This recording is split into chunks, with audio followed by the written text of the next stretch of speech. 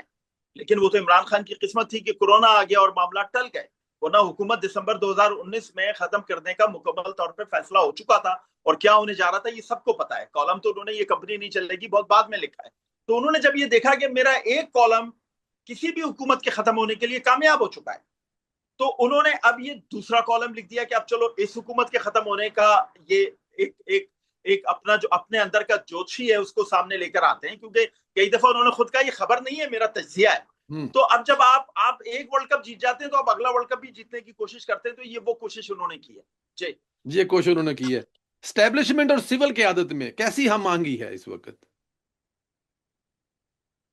Actually یہ سوال ہی غلط ہے. میں ٹو بی آنےسٹ آپ کو بتاؤں، جو بھی کرتا ہے، میں آپ کی بات نہیں کر رہا، جو بھی اس ڈبیٹ کو اٹھانے کی کوشش کرتا ہے کہ اسٹیبلشمنٹ اور سول میں کیسی ہم آہنگی ہے، دونوں کا رول بڑا الگ ہے. اسٹیبلشمنٹ کی ذمہ داریاں بالکل مختلف ہیں، سول قیادت کی ذمہ داریاں بالکل مختلف ہیں. اور ان کی ہم آہنگی پاکستان کی جو پروگریس ہے، پاکستان کی جو بقا ہے اس کے ساتھ جڑی ہے. نہ اسٹیبلشمنٹ چاہے گی کہ پاکستان کی بقا کو کسی صورت میں کہیں بھی کوئی نقصان ہو، اور نہ ہی سول قیادت چاہے گی کہ پاکستان کی بقا کو کسی بھی طرح سے کوئی نقصان ہو. اس کی میں چھوٹی سی مثال آپ کو دیتا ہوں جس سے یہ ڈبیٹ جو ہے یا اس پہ کوئی ایویڈنس سامنے آ سکتی ہے. وہ یہ ہے کہ 2008 میں جب آصف علی زرداری صاحب صدر پاکستان بنے تو 6 مہینے میں 6 مگوئیاں شروع ہو گئی تھی کہ اب زرداری صاحب پاکستان سے باہر جائیں گے اور واپس نہیں آئیں گے، کیونکہ جنرل کیانی ان کے بڑے خلاف ہیں اچھا جی. اور جنرل شجاع پاشا ان کے بڑے خلاف ہیں، اور اب یہ حکومت نہیں چلنے. اس حکومت نے ختم ہو جانا ہے، زیادہ سے زیادہ 6-8 مہینے اور رہے گی، اس سے زیادہ نہیں رہے گی. لیکن ہوا کیا پھر؟ وہی جنرل کیانی 3 سال کی ایکسٹینشن بھی آصف علی زرداری صاحب نے دی، جنرل پاشا کو 1 سال کی ایکسٹینشن دی. تو تعلقات اتنے شاندار تھے تو دی نا ایکسٹینشن. تو وہ سارے بات کرنے والے جو پروپیگنڈا کر رہے تھے وہ کہیں جا کے چھپ گئے، دفن ہو گئے، ان کو پتہ بھی نہیں چلا وہ کہاں گئے. جو روز ٹی وی پہ آ کے بیٹھ کر کہتے تھے، میں ان کے نام نہیں لینا چاہتا، سینئرز ہیں، روز ٹی وی پہ آ کر بیٹھ کر کہتے تھے زرداری صاحب کی حکومت تو 6 مہینے نہیں چلے گی، یہ تو پاگل قرار دیے جا چکے ہیں، ان کے وہ تو ڈاکومنٹڈ میڈیکل سرٹیفکیٹ ان کا آ گیا ہے، یہ اب دبئی جائیں گے اور بولیں گے میں پاکستان واپس نہیں جا سکتا. لیکن کیا ہوا؟ وہ زرداری 5 سال صدر رہا، اس کے بعد بھی زرداری مسلسل پاکستانی سیاست کا دوبارہ صدر بن گئے اور پاکستانی سیاست کا ایک بہت بڑا پلر ہے. جی. بالکل ٹھیک ہے. اچھا، اب ظاہر ہے بہت ساری کامیابیاں تو اس حکومت کو ملی ہیں.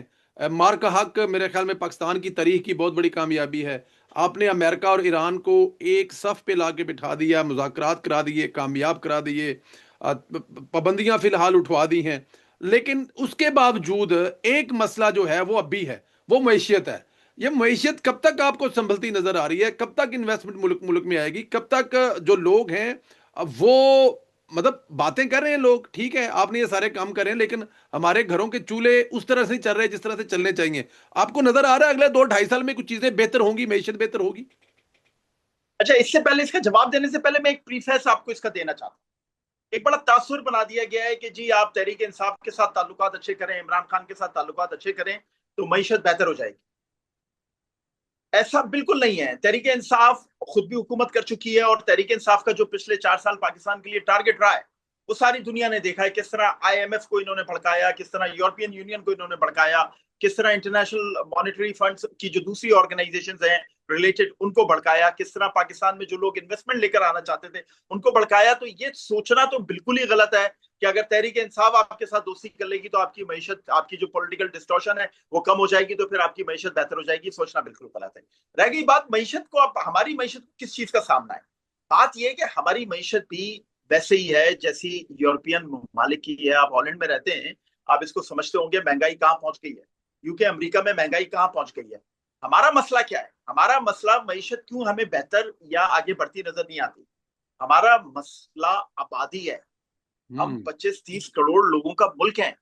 آپ 25-30 کروڑ لوگوں میں اگر آپ کو 1 کروڑ لوگ بھی اس طرح کے نظر آئیں جو پریشان ہیں، جو بھوک سے پریشان ہیں یا نوکری سے پریشان ہیں یا اپنی روزمرہ کی زندگی سے پریشان ہیں، تو تاثر یہ بنتا ہے کہ پورا ملک پریشان ہے. اس ملک میں اس میں کوئی شک نہیں ہے، اور ہم ان سب کے ساتھ ہیں، ان کے لیے کھڑے ہیں جو مالی طور پہ لوگ پریشان ہیں، جو فائنینشلی پریشان ہیں، جو بھوک کی وجہ سے پریشان ہیں. لیکن اس ملک میں ایسے بھی لوگ ہیں جو دنیا کے بڑے بڑے ممالک میں رہنے والے عمرہ سے زیادہ امیر ہیں اور اسی ملک میں رہتے ہیں. کاروباری لوگ ہیں، سیاسی لوگ ہیں، اور لوگ ہیں جو اس ملک میں، وہ لوگ بھی ہیں جو ان عمرہ سے کہیں زیادہ، یورپی ممالک کے میں رہنے والے عمرہ سے کہیں زیادہ امیر ہیں. تو یہ بھی پاکستان کا ایک چہرہ ہے. بات ہمارا مسئلہ معیشت ہماری بہتر کہاں نظر نہیں آتی، اس کی وجہ آبادی ہے. ہمارے یہاں آبادی بہت ہے، اور دنیا کے کسی بھی بڑے آبادی کے ملک میں آپ چلے جائیں، برازیل چلے جائیں، آپ کولمبیا چلے جائیں، انڈونیشیا چلے جائیں، آپ انڈیا چلے جائیں، آپ ذرا ان ملکوں کا حال دیکھیں کیا ہے. چائنا بھی جو آپ کو نظر آتا ہے، یہ وہ چائنا جو آپ کو نظر آتا ہے اور جو اس سے پیچھے کا چائنا ہے، دونوں میں زمین آسمان کا فرق ہے. تو بات یہ ہے کہ ہمارے اوپر ریڈار زیادہ ہے، ہمارے اوپر انڈیا کا سب سے بڑا ریڈار ہے. ہماری چھوٹی سی بھی چیز کو بہت بڑا بنا کے پیش کیا جاتا ہے. ہمارے اوپر انٹرنل ریڈار بہت زیادہ ہیں، ہماری چھوٹی سی بھی چیز کو ایک بہت بڑا گناہ بنا کے پیش کیا جاتا ہے. تو سروائیول کیا ہے؟ آپ کے لیے سب سے امپورٹنٹ چیز یہ ہے کہ آپ بھلے کرالنگ کر رہے ہیں لیکن آپ آگے کی طرف بڑھ رہے ہیں. اور اسی طرح دنیا کی بڑی معیشتوں کا بھی یہی حال ہے. جی. دنیا کی بڑی معیشتوں کا بھی یہی حال ہے. بالکل ٹھیک کہہ رہے ہیں.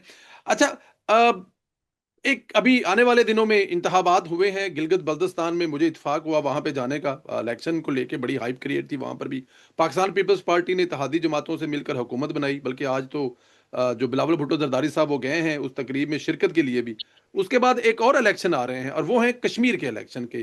کشمیر کے الیکشن کے حوالے سے ابھی بھی کہا جا رہا ہے کہ وہاں پر جو ایکشن کمیٹی ہے دھرنے دے کے بیٹھی ہوئی ہے. کچھ شہروں میں حالات ٹھیک نہیں ہیں. الیکشن ہونے جا رہے ہیں، نہیں ہونے جا رہے ہیں. پاکستان پیپلز پارٹی بھی وہاں پر کہہ رہی ہے شاید کہ الیکشن کچھ آگے کر لیے جائیں یا کچھ ایسی چیزیں کی جا رہے. کیا دیکھ رہے ہیں آنے والے دنوں میں؟ ہوں گے الیکشن 27 کو؟ دیکھیں، مجھے ایسا لگتا ہے کشمیر کے الیکشن بڑھ جائیں گے، زیادہ لمبے عرصے کے لیے نہیں، تھوڑے عرصے کے لیے. اس کی وجہ یہ ہے کہ کشمیر میں آپ بالکل ٹھیک کہہ رہے ہیں کہ پولیٹیکل سچویشن جو ہے اس کو پہلے اسٹیبل کرنا بہت ضروری ہے. اگر وہ اسٹیبل ہو جاتی ہے تو پھر الیکشن میں بھی وہاں پر جو سیاسی جماعتیں حصہ لے رہی ہیں ان کو مزہ آئے گا اپنی کیمپینز چلانے میں اور سب کچھ. تو میری فیلنگز ہیں کہ کشمیر کے الیکشن کچھ عرصے کے لیے بڑھ جائیں. اچھا، آپ زیادہ کی لمبے عرصے کے لیے نہیں لیکن کچھ عرصے کے. جی. یہ آپ کی فیلنگ ہے اور اس میں ابھی میرے خیال میں 20 دن رہ گئے ہیں، 3 ہفتے اور آگے بڑھ جائیں گے یہ کہہ رہے ہیں آپ. بالکل چلیں، ٹھیک ہے. اس میں تو ہاں.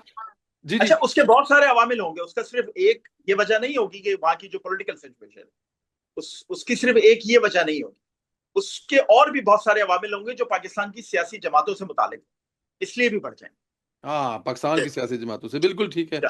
وزیر اعظم پہلی دفعہ 5 سال پورے کرتے ہوئے نظر آ رہے ہیں. حکومت تو چلو ٹھیک ہے چلے گی. وزیر اعظم، کیونکہ وزیر اعظم کوئی 5 سال پورے نہیں کر سکا نا آج تک سر. دیکھیں، بات یہ ہے کہ اگر ایز اے پروڈکشنسٹ آپ مجھ سے یہ سوال پوچھتے ہیں کہ کیا وزیر اعظم 5 سال پورے کرتے نظر آ رہے ہیں، تو میرا جواب 100% ہاں ہو. لیکن اگر آپ ایز این اینالسٹ مجھ سے سوال پوچھتے ہیں تو آپ نے اس کا جواب خود ہی دے دیا کہ پاکستان میں وزیر اعظم 5 سال پورے نہیں کر پاتا. اسمبلی تو کر لیتی ہے، وزیر اعظم پورے نہیں کر پاتا. لیکن اب پاکستان میں بہت ساری چیزیں جو ہیں وہ 360 پہ چینج ہوئی. نئی قیادت آنے کے بعد، خاص طور پہ اسٹیبلشمنٹ میں نئی قیادت آنے کے بعد پاکستان میں وہ ڈیسیشن میکنگ وہ نہیں رہی جو پہلے ہوتی. وہ بہت زیادہ اس کے اندر تبدیلی آئی ہے. اگر آپ اس مائنڈ سیٹ کو دیکھیں، اس تبدیلی کے مائنڈ سیٹ کو دیکھیں، اس سوچ کو دیکھیں آپ، تو میں کہہ سکتا ہوں کہ وزیر اعظم صاحب اپنی مدت پوری کریں. مدت بالکل پوری کریں گے.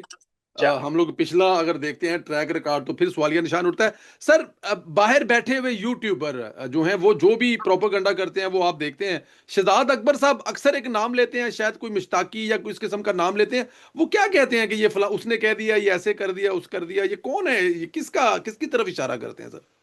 وہ ایکچولی کہتے ہیں مشتاقی نگاہوں، اس کا مطلب ہے ریڈار. نگاہ کا مطلب ریڈار ہوتا ہے نا. جی جی جی. یہ بیسیکلی ایک ریڈار ہے جس کا وہ تذکرہ کرتے ہیں، اور بڑا طاقتور ریڈار ہے. اچھا جی.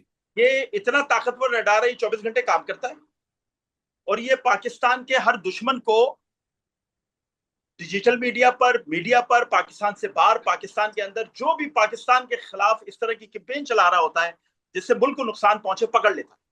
چاہے وہ پہاڑوں پہ چھپا ہو، چاہے غاروں میں چھپا ہو، چاہے کئی نالیوں سے نکل رہا ہو. تو یہ مشتاقی نگاہیں جو ہے، یہ ایک ریڈار کا نام ہے جو کہ پاکستان کے دشمنوں کو ٹریک کرتا ہے اور پھر ان کو گھر تک چھوڑ کر آتا ہے. اس لیے شہزاد اکبر صاحب اس ریڈار کے شکار ہو چکے ہیں. اس لیے شہزاد اکبر صاحب کو یہ ریڈار بہت زیادہ چھپتا ہے. جی. تو اس وقت یہ ریڈار شہزاد اکبر صاحب کو پوری طرح سے واچ کر رہا ہے. وہ کیا یہ کون سی؟ ریڈار شہزاد اکبر جیسے ہر ایلیمنٹ کو واچ کر رہا ہے. اچھا جی. جو پاکستان کے خلاف دنیا میں، پاکستان میں اس طرح کا بیانیہ بنانے کی کوشش کر رہا ہے جس سے ملک غیر مستحکم ہو، یہ ریڈار ہر اس شخص کو واچ کر رہا ہے اور ہر اس شخص کو کاؤنٹر کر رہا ہے. آج سے نہیں، 4 سال سے. اور یہ بڑا طاقتور ریڈار ہے، اور یہ ریڈار ابھی بہت عرصے چلے گا. بہت عرصہ چلے گا. عمران خان کی بہنوں کی ملاقات، وہ کہتے ہیں کہ ایک بہن سے ملاقات کروا دیں، علیمہ خان نہیں ملنے دیتی. عمران خان کی ملاقات میں رکاوٹ ہے کون؟ حکومت، عمران خان کی فیملی، یا عمران خان کی پارٹی؟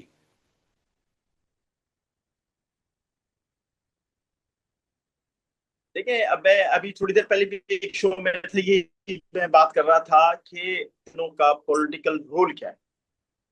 اگر عمران خان کی بہنوں کا کوئی پولیٹیکل رول نہیں ہے تو وہ جائیں، ایک گاڑی میں بیٹھ کر تینوں بہنیں جائیں اور عمران خان سے مل کر واپس آ جائیں. آپ جب اس کو پولیٹیکل کال بنا دیتے ہیں، آپ کہتے ہیں کہ آج تو اڈیالہ پہ حملہ ہونا ہی ہونا ہے، ہزاروں لوگ اڈیالہ پہنچیں گے اور وہاں حملہ کریں گے اور خان کو رہا کرا لیں گے، تو پھر حکومت بھی اپنے اس طرح کے پریکاشنز استعمال کرتی ہے، اپنے اس طرح کے میجرمنٹس استعمال کرتی ہے کہ جس سے اگر اس طرح کی کوئی بھی ایکٹیویٹی ہوتی ہے اس کو روکا جائے.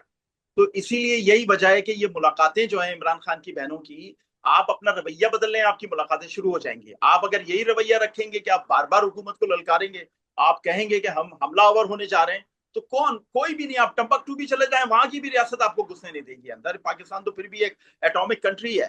تو اس لیے آپ کو سوچنا ہوگا، آپ کو اپنا رویہ بدلنا ہوگا اگر آپ عمران خان سے ملاقات بطور فیملی ممبر کرنا چاہتے ہیں. اور رہ گئی بات عمران خان کی پارٹی کی سیاست کی، تو وہ تو آپ کو پتا ہے مکمل طور پہ منتشر ہو چکی ہے. آپس میں اتنے گروپس بن گئے ہیں کہ اب عمران خان صاحب بھی اندر بیٹھ کے سوچتے ہوں گے کہ یہ میرے لوگ مجھے رہا کرانے کی تحریک چلا رہے ہیں یا خود کو عہدے اور فائدے اٹھانے کی تحریک چلا رہے ہیں. عمران خان صاحب کو شاید ان کی پارٹی نے اچھی طرح سمجھ لیا جو خان صاحب کیا کرتے استعمال. سر آخری سوال ہے، آپ کراچی سے ہیں، یورپ آتے جاتے ہیں، اسلام آباد میں رہتے ہیں، لاہور بھی آپ کا آنا جانا ہے. ایک مقابلے کی فضا اکثر سوشل میڈیا پہ بنائی جاتی ہے، یہاں سے جانے والے اور وہاں سے آنے والے کہتے ہیں کہ فلاں جگہ خوبصورت ہے، فلاں جگہ پہ بڑا کام ہو رہا ہے. آپ کیسے دیکھتے ہیں پنجاب، سندھ، بلوچستان جو گھومتے گھماتے ہیں، تو پنجاب میں بھی کام دیکھتے ہیں، سندھ میں بھی دیکھتے ہیں، کیا بیٹر چیزیں کہاں نظر آتی ہیں، کس جگہ پہ اور زیادہ چیزیں ہو رہی ہیں، کون سی حکومت ہے جو زیادہ کام کر رہی ہے؟ سر آپ کی نظر میں اگر آپ بتانا چاہیں تو.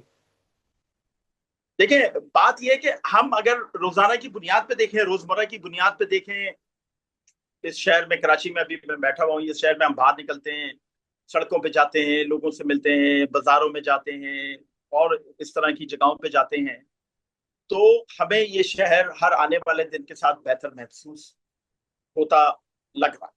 اور اس میں واقعی تبدیلی آ رہی ہے، خاص طور پہ جب سے مرسا وہاب جو ہیں، ان کو مکمل اتھارٹی ملی ہے کام کرنے کی. کیونکہ کراچی میں سب سے بڑا مسئلہ 100% اتھارٹی کا ہے. یہاں پر 6 یا 7 اس طرح کے ڈویژنز ہیں کراچی کے اندر، جو مختلف اتھارٹیز ہیں کراچی کو آپریٹ کر رہی ہیں، جس میں سرکاری اتھارٹیز بھی ہیں، سیاسی اتھارٹیز بھی ہیں، میئر ہیں، پھر اس کے بعد کے ریلویز ہے، پھر ڈی ایچ اے ہے، پھر کینٹونمنٹ ہے، پھر بن قاسم ہے، یہ ساری ہیں. تو اس میں جب ڈیوائڈ ہو جاتی ہے اتھارٹی تو پھر ایک آدمی کو کام کرنے کا موقع نہیں ملتا. لیکن اب جب سے اس چیز یہ ساری ایک پیج پر آئیں اور کراچی کے لیے مل کر کام کر رہے ہیں، اور مرسا وہاب جس طرح کام کر رہے ہیں، تو میں کراچی اس حوالے سے کراچی کے لیے میں بہت زیادہ ہوپ فل ہوں. کافی سارا بہت اچھا کام ہوا ہے. لاہور کی بات دیکھیں، لاہور ہمیشہ سے پچھلے 10 سال میں، 15 سال میں، 20 سال میں لاہور ہمیشہ سے پاکستان کا ایک گلٹر فیس بنا. نواز شریف صاحب نے جس طرح وہاں پر کام کیا، اس کو پاکستان کا ایک گلٹر فیس بنا کے. کراچی پاکستان کا ایک انڈسٹریل ایک اس طرح کا فیس ہے جہاں سے کراچی ریونیو جنریٹ کرتا ہے. لاہور اس طرح کا فیس ہے جہاں پہ لوگ آتے ہیں، لاہور میں گھومتے پھرتے ہیں، یہاں کے شہروں کو، بازاروں کو، سڑکوں کو دیکھتے ہیں اور پھر دنیا میں جا کے بتاتے ہیں کہ یہ بہت خوبصورت ہے. تو یہ پاکستان کا ایک گلٹر فیس ہے لاہور. تو یہاں پر اس طرح کی ڈیولپمنٹ بہت زیادہ ہے جو لاہور کی خوبصورتی کو دنیا کو دکھائے. کراچی میں اس طرح کی ڈیولپمنٹ بہت زیادہ ہے جو پاکستان کو معاشی طور پر اگر مضبوط نہیں رکھ سکے تو کم سے کم سروائیول کا ذریعہ ضرور بنا. تو یہ ایک بڑا فرق ہے دونوں شہروں کے. جی کراچی سے آنے والے لاہور کے بارے میں جو باتیں کرتے ہیں تو پھر اسی وجہ سے کہ یہاں پر کراچی سے بہتر کیا ان کو نظر آتا ہے؟ وہ آپ نے ٹھیک ہے سمجھا دیا، بٹ ہاں وہاں پہ جو معاشی ہب ہے وہ بھی تو لوگوں کی زندگیاں تبدیل کرتا ہے، لیکن کراچی والے لاہور کو ہی کیوں پسند کرتے ہیں؟ میں نے اکثر دیکھا ہے ٹی وی ٹاک شو میں خاص طور پر بہت ساری جو ایکٹرز اور ایکٹرس آتی ہیں وہ لاہور کی بڑی تعریفیں کر رہے ہوتے ہیں. دیکھیں ایک چیز میں آپ کو بتاؤں، پچھلے 2 سال میں یہ ماننے والی بات ہے لاہور میں آپٹکس پہ بہت کام ہو. لاہور کو گلیٹر بنانے پہ بہت زیادہ کام ہو اور بہت اچھا کام. مطلب مارکیٹس جتنی پرانی 20 سال پرانی مارکیٹس تھی ان کو رینوویٹ کر دیا گیا پنجاب میں لاہور میں. اس طرح کے جو آپ کے پارکس ہیں ان کو بہت زیادہ آپ نے اپ گریڈ کر دیا. Really beautiful. اور اس کے علاوہ آپ نے جو سڑکیں ہیں وہاں پر آپ نے وہ ایک ڈیولپمنٹ کا ایک وہ اسٹائل متعارف کرایا ہے جو یورپین کنٹریز میں ہے. آپ نے جس طرح کی سڑکیں وہاں پہ جس طرح کی مارکنگ کی ہے، سگنلز ہیں، اس طرح کی کافی ساری بل بورڈز ہیں. الیکٹرانک بل بورڈز بڑا رول پلے کرتے ہیں. ایکچولی جب آپ اوپر بہت چمک دمک دیکھتے ہیں تو آپ کو شہر خود بخود اچھا لگتا ہے. کراچی میں بیسیکلی سپریم کورٹ نے بل بورڈز پہ پابندی لگائی دی. کراچی کے ایک بڑے حصے پر آپ بل بورڈز نہیں لگا سکتے. اگر کراچی میں مکمل طور پہ بل بورڈز لگانے کی اجازت مل جائے تو پورا کراچی یہ جو ڈیجیٹل اسکرینز ہیں ان سے بھر جائے، اور جب آپ انٹر ہوں گے تو آپ کو ایسا لگے گا کہ آپ شاید نیو یارک میں آ گئے ہیں یا آپ شاید سنگاپور کی کسی اسٹریٹ پہ گھوم رہے ہیں. تو یہ بھی ایک کراچی کی بڑی وجہ ہے. رہ گئی بات سڑک کی، تو سڑک دیکھیں آپ، سڑک عام آدمی کے لیے بناتے ہیں. اگر وہاں پر مٹی ہے، گندگی ہے، تو یہ لوگ ہی کرتے ہیں نا. کوئی آ کے عہدیدار وہاں پہ مٹی یا گندگی نہیں ڈالتا. تو یہ لوگوں کو سوچنا ہے. لاہور میں یہ ایک بڑی اچھی سوچ ڈیولپ ہوئی ہے، مریم نواز شریف صاحبہ نے کروائی ہے کہ لوگوں نے ذمہ داری لی ہے اپنے شہر کو خوبصورت بنانے کی. کراچی کے لوگوں کو بھی ذمہ داری لینی ہوگی اپنے شہر کو صاف ستھرا رکھنے کی. یہ نہیں کہ آپ سڑکوں اور پارکوں میں جائیں اور گندگی پھیلائیں اور اس کے بعد آپ کہیں جی یہ تو ادارہ کام ہی نہیں کرتا. تو آپ کی بھی ذمہ داری بنتی ہے. آپ یورپین ممالک میں آپ جا کے دیکھیں، آپ خود ہالینڈ میں رہتے ہیں، آپ اس طرح بالکل کسی بھی طرح کا آپ کوئی بھی ایسی گندگی نہیں پھیلا سکتے بلکہ جرم بن جاتا ہے. تو یہ چیزیں کراچی کے لوگوں کو ذمہ داری لینا ہوگی. باقی آپ مجھے کوئی بہت زیادہ فرق نظر نہیں آتا اس کے علاوہ. نہیں بالکل ٹھیک کہہ رہے ہیں آپ، میں آپ سے ایگری بھی کرتا ہوں. مجھے یاد ہے کہ 91 میں کالج میں جب میں نے ایڈمیشن لیا تو چھٹیوں میں کراچی گیا تھا. تو کیا بات ہے، روشنیوں کا شہر. آپ جو بل بورڈ کہتے تھے نا، وہ شادی ہال اور وہ پورے مطلب ہم لوگ لاہور آ کے فیل کرتے تھے کسی پنڈے جا گئے ہیں. کراچی کیا بات ہے. ابھی مجھے اتفاق ہوا، میں مزار قائد پہ حاضری دینے گیا، نہال بھائی سے ملنے گئے. تو تارک روڈ پہ ہم نے سوچا وہ جو قبرستان سے گھومے، تو میں نے دیکھا، میں نے کہا یہ تارک روڈ نہیں ہے، یہ مجھے لاہور کا کوئی محلہ نظر آ رہا ہے. تو ہماری دعا ہے کہ جیسے لاہور خوبصورت بن رہا ہے، کراچی اس سے بھی خوبصورت بنے، کوئٹہ پشاور اس سے بھی خوبصورت بنے. اور ہمیں پورے ملک سے پیار ہے، ہمارا سارا ملک ہمارا ہے. ہم جہاں جائیں ہمیں خوشی ہوتی ہے، محبت کرنے والے لوگ ہیں. تو ہماری بھی خواہش ہے کہ جس طرح لاہور ہے، جس طرح مظفر گڑھ ہے، اس طرح سانگڑ بھی ہو، اس طرح کوئٹہ بھی ہو اور بلوچستان بھی ہو، اور اسی طرح ہمارا جو سونا پشاور ہے، کے پی کے بھی ہو.